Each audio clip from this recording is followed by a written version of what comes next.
So I'm going to be talking about the reasoning and psychology behind how a great coach can elevate everyone around him.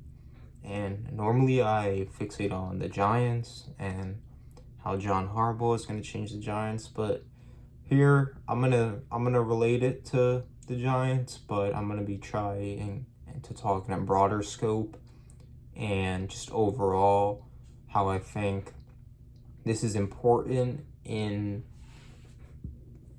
role models, and this is a characteristic that every coach should possess and probably does possess if they're a good coach. So the first example is obviously the McVay coaching tree. When you think of this, you think of this guy is so great. Every offensive and defensive coordinator that's under him becomes a head coach, and they just learn from him for a couple years, and then they take this system and go to a different, team. And I agree with that. Obviously, that's not wrong at all, but it's so much more than that. It's so much more than Raheem Mostert, Liam Cohen, Kyle Shanahan just taking, well, Shanahan did, but, Mike LaFleur, Matt LaFleur, it's more than them just taking the scheme Sean McVay has. It's way more than that. It's the characteristics he possesses. It's the conviction he talks to his team with, how he addresses the media, how he addresses his players. It's all of this stuff. And I'm just bringing this up because it's a big example, but Sean McVay is the best leader of men in the NFL. He is the best. And that's why every year, not every year, but the Rams are such a disciplined, gritty football team. When the best thing I can think of is in 2023, when we thought they were going to be so bad, they had such a terrible roster. When you have a guy like McVay, your floor is so incredibly high. It's so incredibly high. And he has spread his mindset to the NFL. All the coaches that were under him before, they have his mindset and they have his ways of leading men and dealing with conflict and dealing with, adversity. They have that too. And that is what has spread, not just his scheme. So, and this will lead into when someone is confident, right? You have a very confident person that believes in themselves and believes in every decision they make, and there's very little self-doubt associated with this person. When you have someone like that, and you bring them into a place where there's not many people like that. So you have this high functioning, very self-believing and confident person, and you bring them into a place where they've gone 3-14, 4-13 for the past 10 years. For the past 10 years, you are hoping that they can spread their mindset to the rest of the players. And what I think happens is that when John Harbaugh is brought into the Giants, their current staff has this ceiling of what they believe is possible, what they believe they can do. And when you're bringing in a John Harbaugh who has had all this success, or let's just keep it general, bringing in anyone to a place that has this cap on what they believe in, it's like a software update where they unlock this new level of what they believe is possible.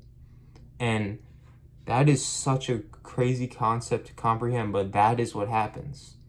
That's what happens when you spread a confident person into a place that's not as confident.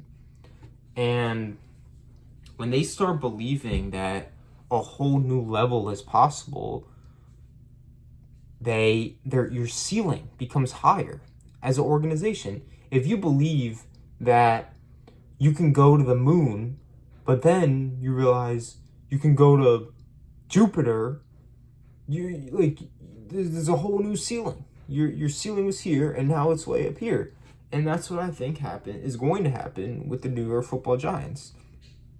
And I've talked about how I think Joe Schoen, his best days are ahead of him, and the best thing that ever happened to his career was bringing in John Harbaugh and working with him, is because, yes, John Harbaugh is going to instill confidence, and yes, he's going to take some of that pressure off of him because he's such a good coach, and Schoen might bring in some not so good players, but they might play really well under John Harbaugh, better than they would under a Brian Daboll.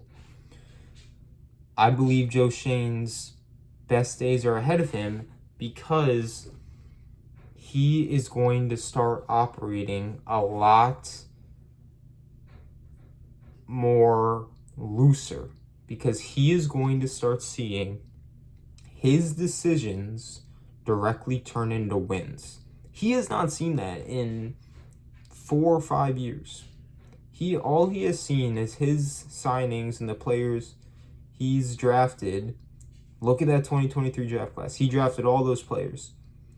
Even the 2023 draft class, not good. The only players he's seen is Malik turn into a good player. He has not seen the players he has chosen turn into wins for the Giants or really had good seasons. So the best way I can put this is, when you start going to the gym, that first time you go till like 5 to 7 months, depending on your genetics, you're not going to see anything. You're not going to see much progress. And that is the hardest part. That is the hardest part, going to the gym. That's where it's mentally hard, because you're just doing this without seeing any results, just kind of blindly going, hoping one day, just hoping my bicep will grow, right? The first time you see results, you're never going to look back. You're going to see your first vein. You're going to see your first bicep vein. You're going to see your first, chest striation. You're going to see your first shoulder separation. That feeling of seeing that 1-to-1 ratio of, if I do this, this will happen. If I draft this player based on this evaluation, he will be good and this will turn into wins. Seeing that for Joe Schoen is so critical. It's so critical. I can't imagine, obviously he has had some confidence to get to this point in the NFL, and he has belief in himself that his process is, worthy of having the New York Football Giants job, and he's adding something as this GM. But I can't imagine not seeing results and getting all this scrutiny from the media and just getting shit on by, fans, and the whole Giants fan base doesn't like him. And you just don't have any results. You don't have anything to back it up. With John Harbaugh, him seeing this 1-to-1 ratio of this turns into this, it's going to help him so much. It's going to not only help his self-belief, but it's going to help him operate so much looser and just feel it's okay to mess up, because I believe in myself. He's not going to be scared. He's not going to be hesitant to make a decision. And I think that will bring the best out of him. So, I don't know this for a fact, but in the past, he might have been overthinking trades. He might have been overthinking free agency signings. And this will just help him just stop thinking so much. Just do it. The best things will happen when you stop thinking so much. You just do it. Obviously, think logically. Don't sign a bum. Don't draft someone that doesn't have, good tape. But just don't overthink it. Don't overthink it, Joe Schoen. There's something called the Pygmalion effect. And this is when it's a psychological thing where high expectations will lead to high performance or improved performance. And when a confident person like John Harbaugh or any coach sets high expectations for these players instead of just mediocre or even low ones, they will meet that expectation.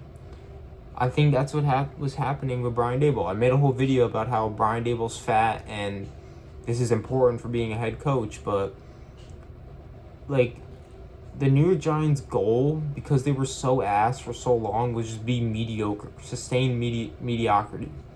And Brian Daboll couldn't even do that. But it's because that's what he wanted. He didn't want to be great. He wanted to be mediocre, so he got worse. He didn't set that expectation. So there was a study where teachers were told, this is in a classroom, teachers were told certain students in their class were very gifted and very just cut out, but there was teachers that were told certain students were intellectually above other people in the classroom and that these students were just gifted, even though they weren't. They were just randomly selected.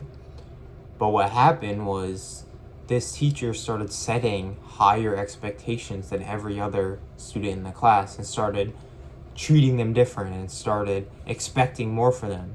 And even though these kids, they might have been smarter, but they were just randomly selected, they started meeting those expectations because the teacher believed in them.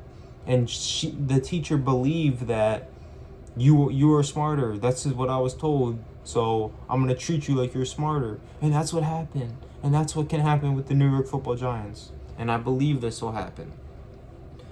And all you need is one person that believes in themselves that can spread this disease of winning, not disease of losing, disease of winning, that can come in and spread this disease of winning to everyone else. All you need is one person. And that's what the Giants got in John Harbaugh, which is why I'm so high on them. Because I believe they have the players. I don't think the players were the problems. I think it was the coaching, and Brian Daboll is not a good head coach. So this is why when confident people who believe in themselves and are secure in themselves, I think Brian Daboll's insecure. I think he's fat and insecure. Just my opinion. When you bring in someone that's secure in themselves, it creates this environment of it's okay to fail. I'm not going to be mad at you if you fail, because John Harbaugh understands you need to fail to win. You need to lose before you win. You need to miss on some draft picks before you hit on some draft picks. And that's fine. And not scrutinizing people and killing people and bashing them when they fail creates this safe environment that people are going to feel free to give their decision, give their input, give their objection when they don't agree with something. And all that's going to do is raise the ceiling of the players. It's 100% going to raise the ceiling of the players if they're just operating so much more loosely, especially when they're playing. They don't have to think as much. They don't have to worry that Harbaugh's going to yell at me if I do something wrong. It's going to raise the ceiling of the players, and it's going to raise the ceiling of the staff. They're going to operate like they don't care. Well, sorry, they're not going to operate they don't care. They're going to operate like, I'm going to do this because I believe this is right. I'm not going to think twice about it. And all that's going to do is raise the ceiling. That's all that's going to do. Which is why, getting rid of players like Wandale and Cordell Flott and Dexter Lawrence, it hurts. But they're full of this disease of losing. They're full of this, everything, we're on the Giants, everything's going to go wrong. Nothing's going to go right for us. They're full of that. We need a reset, and that's exactly what we got. Speaking of that, I think the Giants are full of that, and the fans are full of that. We're cursed. That everything that happens isn't going to go our way, and the NFL is against us, and the world is against us. No, you cannot think like that. If you think like that, that will be true. Instead, think the exact opposite, where think of everything as a blessing. Someone gets injured, okay, they were gonna, fumble the ball or something. Think of everything as a blessing. I know that was a bad example, but think of everything as a blessing instead of a curse, and it will become a curse. If you think that we are the team that can't hit on a draft pick, that we can never hit on like a late round draft pick, like the Rams always hit on these 5th round, Kyron, Puka, Byron Young, they always hit on these late round draft picks. They just happen to do that. It's not because they're lucky, it's because they have great coaches that develop players. If you start to believe that the Giants are that team and that everything goes our way and that everything breaks our way, we will be that team. That will happen for us. So it's also the fans' fault because they are full of this "we are cursed" because it's happened for so long. You can't blame them. But once we flip that switch, we will become that organization. And I just hope that everyone in the organization, everyone in that building has a growth mindset, that I'm open to improvement, and everything's going to go our way. Everything happens for a reason, but only if you believe it will. Only if you believe it will. And you all have to be working towards a goal, a similar goal in mind, and everything will go the way it should. Thank you for watching.